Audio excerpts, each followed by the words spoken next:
On a beaucoup parlé d'outils décisionnels, de ce que l'on pouvait faire, de ce que l'on pouvait tirer des réseaux sociaux, etc. etc., etc. Ben avec vous, on va voir comment on met en place les bons outils techniquement pour répondre à tout ça. Alors on commencera par Jérôme Tarot. Jérôme Tarot, vous êtes donc responsable études et développement chez Prisma Press. Je vais me rapprocher un peu là parce que ça, j'ai l'impression d'être un peu loin. Voilà, donc vous avez eu un souci technique qui était, vous avez déménagé en banlieue parce que ça coûtait moins cher. Voilà. Et donc vos commerciaux, du coup, se sont dit, ça fait un peu loin de revenir au siège à chaque fois. Et donc vous leur avez trouvé une solution. Et donc vous allez nous en parler. Ensuite, on passera à la Française des Jeux. Alors, il se trouve, alors là, on y est vraiment pour rien. Je jure qu'on n'a pas parié sur le handball. Il se trouve donc qu'il y a une actualité autour du handball et de la Française des Jeux. On aura peut-être l'occasion d'en reparler, mais surtout, vous faites donc justement de l'analyse du comportement du client. Donc avec des outils dont vous allez nous parler, et avec une vision qui est assez nouvelle pour vous. Et donc on verra pourquoi elle est nouvelle pour vous et pourquoi vous avez eu besoin de l'adopter. Enfin, depuis le temps qu'on parle de big data, il était peut-être temps qu'on vous en montre vraiment un exemple, un vrai de vrai. Ça sera avec Mathias Herberts. Donc vous êtes ingénieur disruptif. J'adore ce titre. Donc au Crédit Mutuel Arkea. Donc le Crédit Mutuel Arkea, c'est la branche bretonne du Crédit Mutuel. Et donc vous faites du vrai big data avec du vrai Hadoop, avec beaucoup de données. On verra que c'est des données vraiment extrêmement différentes les unes des autres, et que vous êtes capable de sortir des choses très intéressantes avec ça. Alors donc, comme promis, on commence donc par Prisma Media. Donc, est-ce que vous pouvez d'abord nous représenter rapidement ce qu'est Prisma Media, puisque si tout le monde connaît vos titres, tout le monde ne connaît pas votre entreprise, et puis de voir ce que vous avez fait. Bonjour à tous. En effet, c'est Prisma Media et plus Prisma Presse. Donc Prisma Presse, c'est un groupe de presse magazine. C'est le deuxième groupe en France. C'est en fait les titres qu'il édite sont plus connus que la marque Prisma. C'est Capital Management, Géo, Voici, Gala, VSD, Femme Actuelle. À peu près 25 titres en France, et on est filiale d'un groupe allemand qui est un grand groupe de presse, lui-même filiale de Bertelsmann. Voilà. Et donc, c'est pour vos commerciaux. Voilà. Alors, comme vous l'avez dit, il y a à peu près 2 ans, on a déménagé, on était au cœur de Paris, et on a déménagé en proche banlieue, nord de Paris. Et en fait, la BI, de manière générale, chez Prisma, on a toujours accordé une importance forte. Donc, on a à peu près pas mal de solutions, toutes les solutions de la BI, que ce soit solutions multidimensionnelles, solutions de reporting classique, ETL, etc. Et en fait, on a créé chez Prisma un espace qui s'appelle Prisma Labs, qui est un peu un laboratoire technologique qui nous permet d'essayer de travailler sur les rédactions du futur. Et on y a intégré en fait la BI comme sujet un peu de prédilection. Donc c'est un espace intéressant où on peut innover. On a le droit de se tromper aussi, ce qui est assez rare aujourd'hui. Et donc on a commencé à regarder un peu des solutions pour finalement prolonger l'utilisation du système d'information en dehors de nos locaux, et notamment sur la BI et principalement sur les forces de vente, parce qu'on a commencé à déployer une flotte d'iPad et d'iPhone, notamment principalement auprès de la direction et des commerciaux. Alors quand je dis les commerciaux, c'est notamment tous ceux qui commercialisent la publicité dans nos magazines et qui vont chez les annonceurs très régulièrement. Alors quel était l'enjeu pour eux d'avoir toutes ces informations ? L'enjeu, c'était améliorer la productivité et la réactivité. Et au final, quand on enchaîne plusieurs rendez-vous clients, si on n'a pas les bons outils, qu'on doit repasser par le siège, notamment pour réactualiser ses états par rapport aux clients qu'on va voir, pour pouvoir rafraîchir et disposer des données, c'est pas forcément très efficace. Donc il y a un enjeu de productivité et de réactivité aussi, et notamment donc ce que je disais, prolonger l'utilisation du système d'information en dehors. Alors vous avez utilisé quand même, alors j'aimerais qu'on revienne, on le fait assez rarement sur les tableaux rondes, j'aimerais qu'on revienne sur l'outil que vous avez utilisé parce qu'il est assez particulier. Alors en fait, on a regardé plusieurs solutions, évidemment. On avait, comme je disais, on avait déjà donc on a déjà Business Object dans l'entreprise, et donc on a commencé aussi chez les éditeurs classiques à regarder les solutions de mobilité qui existaient. Et puis bon, on n'a pas été extrêmement satisfait parce qu'il y a eu pas mal de retard sur ce domaine-là qui a été pris et les gros éditeurs finalement ont mis longtemps à sortir des solutions sur la mobilité. Après, on a essayé de regarder un peu une solution spécifique, un développement de portail en utilisant de la prestation de service. Et puis là aussi, on n'a pas forcément été plus loin parce qu'en termes de coûts, c'était onéreux. Et puis on avait une dépendance technologique sur la solution. Et donc on est tombé sur une solution qui s'appelle RoamBI, qui est une solution donc implantée sur le monde Apple, iPad, iPhone, et qui permet en effet de proposer des vues extrêmement ergonomiques, totalement intuitives et vraiment adaptées finalement au support qu'est la tablette iPad. Et on avait aussi comme intérêt par rapport à cette solution-là de ne pas avoir de dépendance technologique. Parce que nous, on connaît bien nos structures de données, on est capable d'extraire les données comme on le veut, et on voulait trouver un outil où finalement on n'aurait pas une nouvelle dépendance technologique qui ferait qu'on dépendrait de l'extérieur. Et l'intérêt de la solution, c'est qu'en effet, elle permet de mettre à disposition des données avec des vues. En fait, c'est des vues qui sont proposées et qui sont d'abord dessinées par des designers, donc qui sont extrêmement ergonomiques. Et ensuite, c'est la partie informatique qui prend le lead sur le développement de ces vues. Et donc l'information est en temps réel ou... L'information est au choix, donc on peut en effet rafraîchir, parce que l'intérêt c'est que cette solution s'appuie sur notamment la sécurité de la solution qu'on a déjà de reporting. On voulait globalement qu'il y ait quand même un prolongement, donc on a une solution qui s'appuie sur la solution Business Object que l'on avait déjà, et donc aujourd'hui finalement on développe des états Business Object en mettant à disposition de RoamBI un flux de données, et on peut les rafraîchir comme on rafraîchit un état sur Business Object, c'est-à-dire de manière en temps réel. Et sont-ils contents ? Alors, on est encore en phase de déploiement, et donc on pourra faire un premier bilan à la fin de l'année, parce que là on est en train de développer de manière intensive des vues, et donc on pourra vraiment tirer un premier bilan à la fin de l'année. D'accord. Alors, on va revenir sur ce cas tout à l'heure, bien évidemment, puisque c'est un très beau cas de mobilité. Je vous laisse passer le micro à Juliette Delcourt, donc votre voisine de gauche. Alors, vous êtes donc directrice client à la Française des Jeux. Donc, est-ce que vous pouvez très rapidement nous représenter la Française des Jeux, parce qu'on vous connaît quand même un peu pas mal, si je puis dire. Et plus spécifiquement, votre rôle au sein de la Française des Jeux et donc ce que vous faites. Alors la Française des Jeux, j'ai entendu tout à l'heure le terme de love brand. Nous, on espère être une love brand. C'est une entreprise qui a 31 millions de clients de plus de 18 ans. Donc c'est plus d'un Français sur deux qui joue à un jeu de la Française des Jeux par an. Et sa grande spécificité, au-delà du nombre conséquent de clients, c'est aussi d'avoir beaucoup de points de vente. On a 35 000 points de vente, c'est 2 fois plus que la Poste. Donc on a une présence retail très forte. En plus de ça, sur cette présence retail, on a donc beaucoup de clients qui sont anonymes.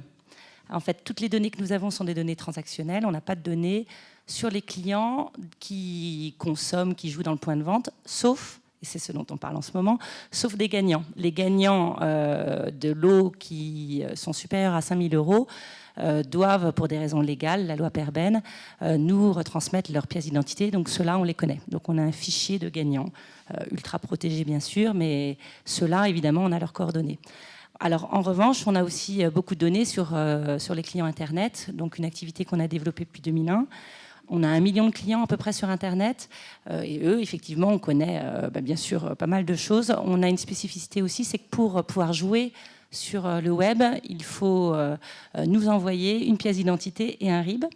Ensuite, d'abord donc les saisir, ensuite les envoyer, ensuite taper un code confidentiel. Donc il y a un certain nombre d'étapes. Donc ces clients-là, on les connaît bien, surtout pour vérifier qu'ils ont plus de 18 ans. C'est un secteur qui est quand même très surveillé. Voilà, donc la Française des Jeux, grosse entreprise, beaucoup de clients, mais finalement une connaissance qui est plutôt transactionnelle que comportementale ou individuelle. Alors justement, donc l'arrivée de la transaction sur Internet, donc nominative, et d'ailleurs c'est la raison pour laquelle je joue sur Internet, moi, parce que j'ai toujours peur de perdre mon ticket. Et donc, c'est comme ça que celui qui a gagné 4 millions d'euros cet été et qu'on n'arrivait pas à contacter était sûr de toute façon de les récupérer. En fait, c'est l'une des grosses différences, c'est qu'en effet, on lui bloque pendant 5 ans, je fais un peu la pub là, mais on lui bloque pendant 5 ans son lot, alors que si on joue dans le réseau, il n'y a que 2 mois pour pouvoir demander son lot. D'accord. Et donc, il a gagné et il a touché. On a fini par enfin, il était parti en vacances, il a fini par nous appeler, il a touché son 4 millions d'euros. Bon. Loto. Donc, l'histoire se finit bien. Et donc, vous connaissez ces fameux clients et c'est donc nouveau pour vous. Alors, on les connaît. Donc, bien sûr, on les connaît depuis qu'on a ouvert le jeu sur Internet, donc depuis 2001. Mais c'est vrai que ça s'est quand même beaucoup complexifié. On a de plus en plus de jeux sur Internet. Les attentes des clients sont quand même aussi beaucoup plus sophistiquées qu'avant. Et on avait créé, comme d'habitude, beaucoup de choses que nous faisons nous, un système un peu, une base propriétaire. Enfin, c'est nous qui l'avions créé avec notre DSI. 30% des effectifs de la Française des Jeux sont à la DSI. Donc, c'est une entreprise quand même très orientée à système d'information. Et cette base, finalement, avait besoin d'évoluer parce que les parcours évoluent. Il y a eu l'ouverture du marché des jeux en ligne, d'un certain nombre de marchés des jeux en ligne, donc le pari sportif, le hippique et le poker, pas les jeux de hasard, en 2010. Et associé à cette ouverture, il y a un certain nombre de règles qui ont changé, des règles de parcours, donc il fallait envoyer les pièces avant tel nombre de jours, si vous envoyez les pièces après tel nombre de jours, du coup on bloquait le compte, etc. Tout un ensemble de règles qui sont définies et qui changent. Et à chaque fois que toutes ces données changent, ça change les statuts des clients. Donc du coup, on avait besoin d'une base beaucoup plus sophistiquée et puis pouvoir proposer aux clients des informations pertinentes sur les offres et non plus leur proposer tout le temps. Donc effectivement, on a maintenant des ambitions sur le digital qui sont largement supérieures à celles qu'on avait avant. On voudrait représenter à peu près 10% de nos ventes sur Internet et en particulier aussi sur mobile. Et pour ça, il faut qu'on ait un système beaucoup plus riche, plus évolutif, plus flexible et qu'on puisse permettre aux marketeurs de faire des simulations et anticiper l'impact de certaines campagnes. Alors précisément, comment vous faites ? Et qu'est-ce que vous faites ? Alors aujourd'hui, on est en train. Alors ce qui a été assez difficile, c'était de convaincre la direction générale d'investir dans tout ça, parce que c'est quand même des millions d'euros. Enfin, le thème de la conférence là, et de la table ronde, c'est créer ce système décisionnel. Nous, on est quand même profondément retail, sur lequel on n'a pas encore ce décisionnel. Donc il a fallu convaincre que peu à peu, on rentrait dans une démarche où les données clients online, on avait besoin de les enrichir, on avait besoin de les travailler, de les structurer, mais dans une perspective beaucoup plus globale d'avoir un idée d'entreprise. Donc on a travaillé sur une proposition pour la direction générale qui l'a fait valider par des consultants, très franchement, qui n'ont pas voulu nous croire, nous, uniquement à la direction client, et qui, s'appuyant sur les consultants, ont accepté de rentrer dans le SID d'entreprise par le système décisionnel client. Voilà, comme première étape. Ce qui est intéressant, c'est qu'il y a une chose dont on n'a pas tellement parlé, je trouve, aujourd'hui. C'est normal, il y a une population surtout IT. Il ne s'agit pas uniquement de créer cette nouvelle base et de structurer, d'exploiter, définir les données qui seront récupérables à J, J+1, en temps réel ou autre. Il s'agit de modifier la culture de l'entreprise. Et non seulement de la culture, mais également derrière de prévoir la gouvernance de ces données. Et nous, ça c'est vraiment quelque chose qui est très nouveau pour l'entreprise. On avait un contrôle de gestion qui avait l'habitude de regarder le chiffre d'affaires, évidemment, tous les coûts. Créer une gouvernance de données, c'est autre chose. C'est effectivement bâtir des cubes, c'est évidemment avoir des responsables de la donnée, la suivre dans le temps, vérifier sa qualité, etc.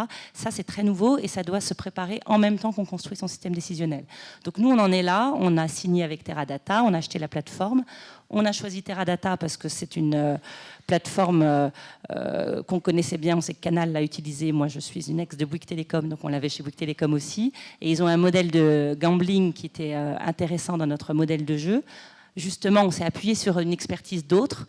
Et maintenant, il s'agit d'arriver à déployer ce système décisionnel en accompagnant les utilisateurs à passer de BO à justement Teradata et surtout d'imaginer dans l'organisation quelle va être l'équipe qui va être responsable de la gouvernance des données. Alors moi, il y a un truc qui m'a étonné quand on a préparé cette conférence, c'est que la plupart des gens, quand ils font du décisionnel, c'est pour vendre plus. Et vous êtes obligé de faire du décisionnel pour vendre moins. En tout cas, pour vendre mieux. Alors, c'est facile à dire. Nous, on a un modèle de jeu extensif, donc de jeu responsable. Il ne s'agit pas d'intensifier sur les petits clients, enfin sur les gros clients, c'est-à-dire un petit nombre de clients à valeur. Nous, on voudrait que beaucoup plus de gens jouent finalement de façon mesurée. On est plutôt déjà des clients mesurés en France, comparé aux autres pays, surtout sur le jeu de hasard. Le poker, c'est un peu plus, je dirais, un peu plus expert. Les valeurs n'ont rien à voir. Nous, la moyenne, c'est même pas 7 € par semaine. Donc, c'est vraiment un petit chiffre pour les gens qui jouent. Et tout le monde ne joue pas toutes les semaines. Donc, globalement, on est sur des montants assez faibles. Et en effet, on veut utiliser le système décisionnel pour pouvoir nous permettre de calculer, bien sûr, des scores, d'appétence à certains jeux, parce qu'on a quand même beaucoup de jeux qui sortent et il ne s'agit pas de les proposer à tout le monde, mais aussi de voir les jeux, après il y a une notion de business quand même, les jeux qui se renforcent ou les jeux qui se cannibalisent. Voilà, donc tout ça, il faut quand même qu'on prépare. On a des semaines où, je ne sais pas si vous l'aviez repéré, moi avant d'arriver chez Française des Jeux, je ne le savais pas. Le lundi, c'est loto, le mardi, c'est Euromillion, le mercredi, c'est loto, le jeudi, on respire, on gratte, le vendredi, c'est Euromillion, le samedi, c'est loto, et le dimanche, on compte ses gains. En fait, tous les jours, il se passe quelque chose. Donc, on pourrait, si on avait un raisonnement produit, tous les jours envoyer un email à chacun ou un SMS. Ou, voilà. On essaye de ne pas faire ça et d'avoir une approche un peu plus structurée. Et ça me permet de parler du mobile. Voilà, le mobile est pour nous un élément prépondérant dans cette approche de CRM personnalisé et où on veut, pour le coup, aller très vite. Mais le mobile pour le client. Ah oui, le mobile pour le client. Oui, nous, ce n'est pas l'approche des collaborateurs, c'est le mobile pour le client. Alors, on va revenir sur tout ça. Je vous laisse passer le micro pour le dernier intervenant de cette table ronde. Donc, vous travaillez pour le Crédit Mutuel Arkea. Alors, vous aussi, vous avez une quantité de données absolument extraordinaire. Vous aussi, vous faites des analyses de score, mais ça, c'est antédiluvien dans les banques. Mais alors, ce qui est intéressant avec vous, c'est que vous faites du vrai Big Data. Alors tout d'abord, est-ce que vous pouvez nous redire rapidement qui est le Crédit Mutuel Arkea et nous expliquer un petit peu quel type de données vous traitez et pourquoi? Alors rapidement, Crédit Mutuel Arkea, c'est un groupe bancaire qui regroupe 3 fédérations du Crédit Mutuel. Crédit Mutuel de Bretagne, vous l'avez dit, Crédit Mutuel du Sud-Ouest et Crédit Mutuel du Massif Central, et un ensemble de filiales avec 2 principales qui sont relativement connues, qui sont Fortunéo pour la banque en ligne et Suravenir pour l'assurance vie. Donc à ce titre, Arkea a un pôle informatique qui gère l'informatique de la banque de détail, donc les 3 fédérations, et de l'ensemble des filiales. Donc la démarche Big Data qui nous intéresse aujourd'hui, elle a été positionnée dès le départ, en 2009, quand on l'a envisagée, de façon très transverse. Donc on n'a pas construit une démarche Big Data pour la banque de détail, une démarche Big Data avec des infrastructures qui vont avec pour l'assurance vie et une autre pour la banque en ligne. On a positionné la technologie de façon transverse avec une montée en compétences d'équipe pour être capable d'accompagner des projets dans tous les périmètres métiers du groupe. Donc de ce point de vue-là, on a une efficacité financière qui est importante puisqu'on n'a pas à refaire des investissements lourds. Et on se rend compte à l'usage que, eh bien, on a une diversité de projets qui s'appuient sur cette plateforme qui est assez importante. Donc, pour décrire juste quelques périmètres, sur la banque de détail, je suppose que vous avez tous accès à votre site de banque en ligne. Si vous voulez regarder l'historique de vos comptes, avec un peu de chance, vous allez pouvoir trouver 3 mois. Avec un peu moins de chance, vous allez pouvoir trouver 5 semaines. Si vous venez chez nous, vous allez pouvoir trouver absolument tout depuis mai 2001 et faire des recherches dessus full text. Donc, vous voulez savoir combien vous avez dépensé à la FNAC depuis mai 2001, vous tapez FNAC et on va vous renvoyer l'ensemble de vos transactions depuis mai 2001. accumulé en vous disant, voilà, à la FNAC, vous avez dépensé tant. Donc ça, typiquement, c'est une application du big data, parce que l'historique pour l'ensemble de nos clients de leurs transactions bancaires depuis mai 2001, ça représente plusieurs milliards d'enregistrements. Et il s'agit de faire de la recherche en temps réel sur ces milliards d'enregistrements. Donc, pour quiconque a déjà essayé de faire ce genre de choses, vous vous rendrez compte que c'est quelque chose d'assez compliqué.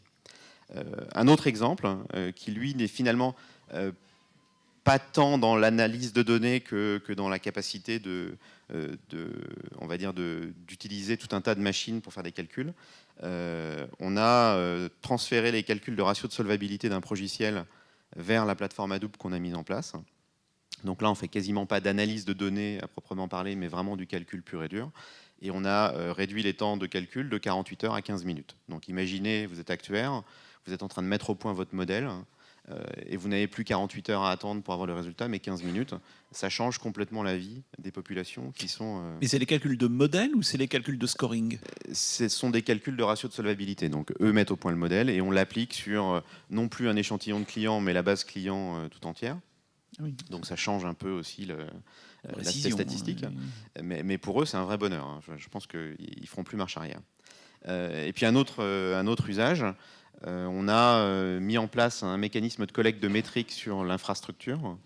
Donc on collecte des métriques à la fois techniques et métiers sur l'ensemble de nos machines et des applications qui sont déployées. Enfin, pas toutes les applications parce que c'est une montée en puissance graduelle. Et aujourd'hui, on collecte 2 millions de métriques par minute sur l'ensemble de notre infrastructure, 24 heures sur 24, 365 jours par an. Donc ça représente entre 500 gigas et 1 teraoctet de données collectées par jour. Et on a évidemment la capacité de stocker ces données-là et de les analyser. Donc on est capable, en cas d'incident par exemple, d'être très réactif et de remonter la prestation et d'avoir une analyse post-mortem en prenant les 6 heures ou les 8 heures qui ont précédé l'incident sur tout un tas de métriques différentes, les températures, les vitesses de ventilateur, les périmètres, enfin, les métriques métiers, etc., etc. Donc des usages qui sont très variés et des usages nouveaux, parce que ce sont des choses qu'on n'arrivait pas à faire avant, ce sont des choses sur lesquelles on n'avait même pas imaginé qu'un jour on pourrait mettre le doigt ou en tirer de la valeur. Donc, pour l'instant, en tout cas, les quelques exemples qu'on a mis en œuvre sont des expériences complètement positives. Et alors, par exemple, ce que ça, c'est ce qui est plus original dans ce que vous avez fait, parce que bon, faire du scoring bancaire, c'est quelque chose de classique, même si vous le faites effectivement d'une manière assez, enfin, même très performante et très large. Vous avez mis en place donc du Hadoop pour analyser des métriques techniques. Alors, c'est quand même curieux comme démarche, parce que je crois que vous êtes les seuls à faire ça. Non, je pense que Google le fait aussi, mais... Ah ça, je sais pas, c'est très secret chez eux. mais alors, ça sert à quoi concrètement? Alors concrètement, à quoi ça sert? Alors, je vous dis, il y a des métriques techniques, mais il y a aussi des métriques métiers. Je pense que c'est ça le point le plus important. C'est-à-dire que, en fait, ce qu'on a mis en place, c'est un système générique de collecte de métriques. Et ces métriques, elles peuvent très bien être techniques, donc vitesse de ventilateur, température, etc. Mais elles peuvent être métiers, et on les collecte de la même façon, et on a la capacité de les analyser de la même façon. Donc, je citais la température des machines. Si demain, vous vous rendez compte que vous avez des défaillances, enfin on va dire des périmètres fonctionnels d'un site web qui commencent à ne plus se comporter de façon nominale, vous allez être capable de retirer l'ensemble des métriques de toutes les machines qui sont concernées par la chaîne complète de cette fonctionnalité, donc du front-end web jusqu'aux bases de données en passant éventuellement par le mainframe derrière. Parce qu'on a une banque, on a encore un mainframe. Et vous allez être capable, visuellement par exemple, de voir qu'il y a potentiellement des choses que vous imaginez être corrélées. Je ne dis pas forcément quelles le sont. C'est pas parce qu'il y a on ne peut jamais être sûr du lien de cause à effet. Mais vous allez pouvoir visualiser ces métriques et très rapidement vous rendre compte que voilà, il y a des choses qui étaient horizontales ou en pente douce jusqu'à 1 heure avant l'incident. Et puis d'un coup, vous avez eu un pic. Puis c'est revenu en pente douce, mais vous avez quand même eu un incident 1 heure après. Donc, cette capacité à analyser et les métriques métiers et les métriques techniques sur un même plan, elle est très importante pour le diagnostic et pour essayer après, la deuxième phase, c'est d'anticiper les problèmes, d'être capable en production de dire, attention, là on est dans la situation qui, il y a 6 mois, a conduit à un incident, il y a de fortes chances que dans 1 heure, on soit de nouveau dans le même cas. Et donc être prêt à réagir. Idéalement, on pourrait être prêt à réagir, oui. Bon, après, l'affinage est assez difficile parce qu'il faut avoir plusieurs cas de défaillance. Donc, comme on a des systèmes qui sont relativement performants, on n'a malheureusement pas tous ces cas de défaillance à analyser. Heureusement. Et sur alors il y a des considérations également réglementaires.